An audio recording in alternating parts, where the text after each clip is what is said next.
Giants lose yet again. This time to the Philadelphia Eagles by a score of 34-10. It's the classic Giant late touchdown that means absolutely nothing, as we've seen recently. The only touchdowns they've scored in the last few weeks were just literally game over touchdowns. They didn't score one at all against the Cowboys last week, and then against the Chargers, they scored. I guess there was one meaningful touchdown in that game, I guess, early. Right, there was. I think that made it 7-7. It might have been maybe the Elijah Penny touchdown. I can't remember exactly. But yeah, the point is this offense is a absolute joke. The team's a joke. Jake Fromm, the guy's not an NFL quarterback. Great college quarterback, not a good NFL quarterback. And you can't be all that surprised. So Jake Fromm gets the start in this one, and he puts up 25 yards passing, 6 for 17 with an interception. Sacked a couple times. He should have been picked off more than once. Really ugly. Really, really ugly. And then good old Mike Lennon comes in, and he does nothing either. Again, gets a meaningless touchdown to Evan Ingram late in the game. No one on the Giants. Kadarius Toney returns. So Kadarius Toney, he was the best, he had the most yardage, 28 yards receiving for Kadarius Toney on 4 catches. Saquon Barkley, 15 carries, 32 yards. I don't know what else there is to say. And the Eagles weren't even playing well in this game. The Eagles, and it's kind of a microcosm of the season. Keep in mind the Giants did beat the Eagles at MetLife Stadium, which was the last Giant win that they had this season.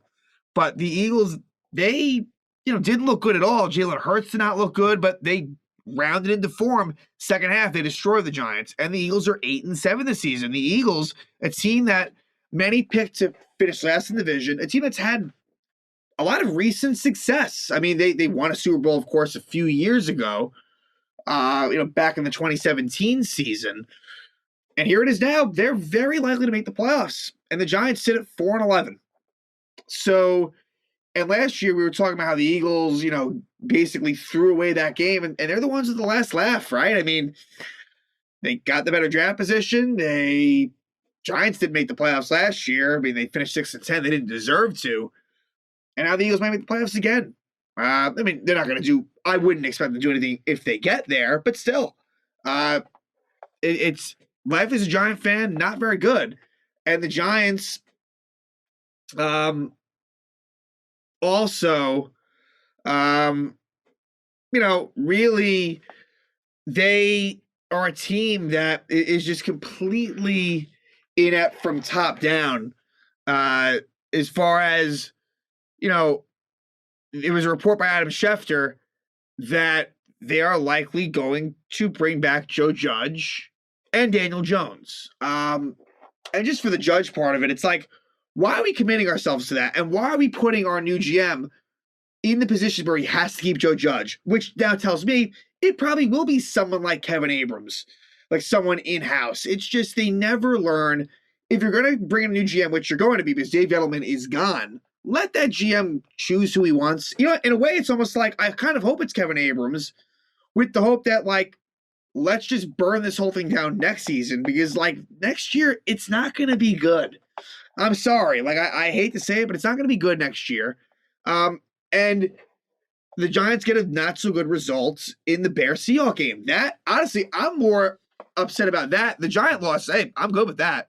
I mean, watching the Eagles win, yeah, I don't like that. But we did beat them this year. It's not like they beat us twice. We did get the one win against them. And the Bears pull off, a great comeback win at Seattle. And the Seahawks were, prime competition in terms of the draft standing. And the Bears are able to win 25-24 at Seattle, a game that Russell Wilson basically, threw away. Russell Wilson took a ridiculous sack. I feel like I should be going more into that game than this Giant game. But, yeah, the long story short is that, the Bears convert a 2-point conversion to take a 1-point lead. It was a game that Seattle absolutely should have won. It was a game that didn't mean anything to either team. But Nick Foles gets the win for the Bears. And I guess that speaks to this situation. Nick Foles, he's the third string on the Bears. He's better than he's much better than the number 2 on the Giants. Much, much better. I mean, Mike Lennon and Jake Fromm are absolute jokes. Matt Parrott would get hurt in this game as he would start in place of Nate Solder, who was placed on the COVID list. Look, the Giants are very injured, but that's football. That's football, and it's no excuse to get absolutely embarrassed. And this was a typical Giant game in the sense that there was no score in the first quarter. The Giants, they normally don't give up many points at all in the first quarter, only to get bludgeoned later on. But in this one, the Eagle offense, the Eagles played on Tuesday. So the Eagles were really sloppy early on. Very much so. Jalen Hurts was not good. A lot of punts, a lot of trading back and forth of punts. Really nothing going on at all. Until the Giants, it started at the end of the first quarter, but it led into the second quarter, were able to actually get a field goal. Devontae Booker with an 8-yard catch to gain a first down. Kadarius Toney with a couple of catches to get them going. And the Eagles were Eagles very sloppy, making mistakes. And what it leads to eventually is a 54-yard field goal for Graham Gano. So, I mean, the Giants were playing for the field goal. It was 3rd and 10 at the Eagle 34, and Saquon Barkley loses 2 yards, which is typical. And Gano hits the field goal, gives the Giants a 3-0 lead. But the Eagles would have a chance to tie it up or take the lead as well.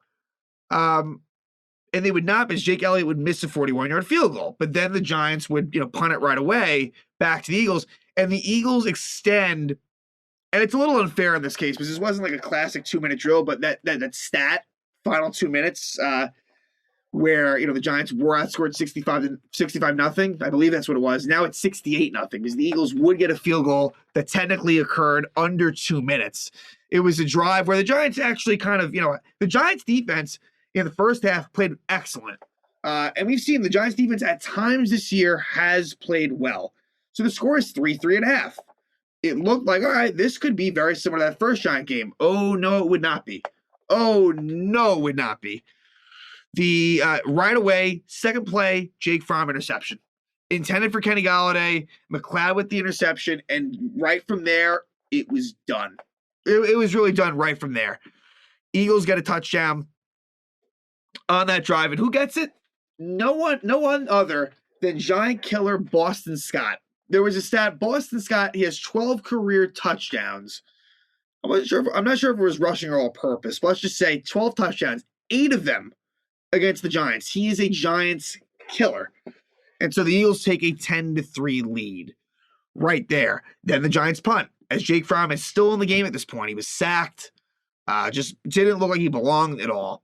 And then the Eagles, with really good field position, because of course Riley Dixon will be off this team. He better be. A bad punt, bad coverage. So Joe Judge talks about, the special teams has been good. No. Graham Gano has been good. Who else has been? Riley Dixon certainly hasn't. And the Giants get no return. There's no return game to speak of. So I don't know what he's talking about. But it leads to a short field and thus a very easy field goal for Jake Elliott. Makes it 13-3. And at this point, Fromm's out of the game. So at 13-3, halfway through the third quarter, Mike Lennon comes in and to no success. He was trying to find Kenny Golladay a few times, but to no success. The Eagles get the ball again with pretty decent field position because, again, Riley Dixon is awful. And the Eagles get really what was a game-sealing drive, and it would be Devontae Smith. This was a play that was reviewed, but eventually it was a touchdown. And Devontae Smith didn't really do much of anything at all. The first game, James Bradbury shut him down well that first game, but in this one, he gets 5 catches, 80 yards, and a touchdown. So he was really the offensive star in a game where Miles Sanders got hurt. So makes it 20-3. The Giants punt again, and the Eagles score a touchdown again.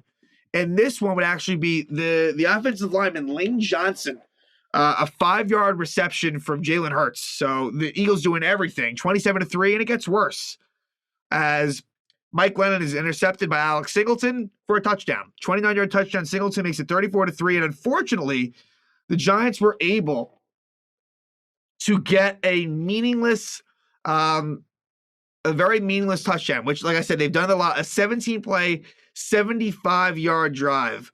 And this was a drive that was extended a couple of times where there was an unnecessary roughness penalty that extended it. There was a 4th down conversion where Evan Ingram makes an 8-yard catch, and Evan Ingram would be the one that would get a touchdown. It was the drive that just never ended, and it would result in an Ingram touchdown to make it 34-10, and that was basically all she wrote. So 34-10 final. Eagles win it, running away in the second half. Again, the defense in the first half held up, but there was only so much they could do. And that was it. I mean, the Giants, they have to have the worst offense in football currently. It has to be. I don't think there's really even a debate there. And they're one of the worst teams in the NFL overall. They just are. And it shows in the record. They're 4-11. They're playing at Chicago, which gets very interesting in terms of the fact the Giants have the Bears' first-round pick.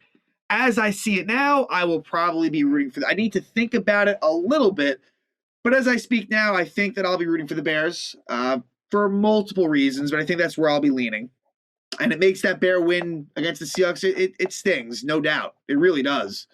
But the Giants are just in really rough shape. In general, the Bears are like a 6-point favorite. And I know they beat the Seahawks, but that speaks to how bad the Giants are. So we'll see. There really isn't much to see how the rest of the season goes. I think we know where this is headed, but, this has been a disastrous season for the Giants. They are, clearly the worst team in the NFC East. Since the Giants won the Super Bowl, every season after that, the other 3 teams have won the division at least 3 times. Washington, Philly, and Dallas. And the Giants haven't won a division within that span. So I don't see this getting better anytime soon. But luckily, it's almost over. Just a few more games until this embarrassing New York Giants season finally comes to an end.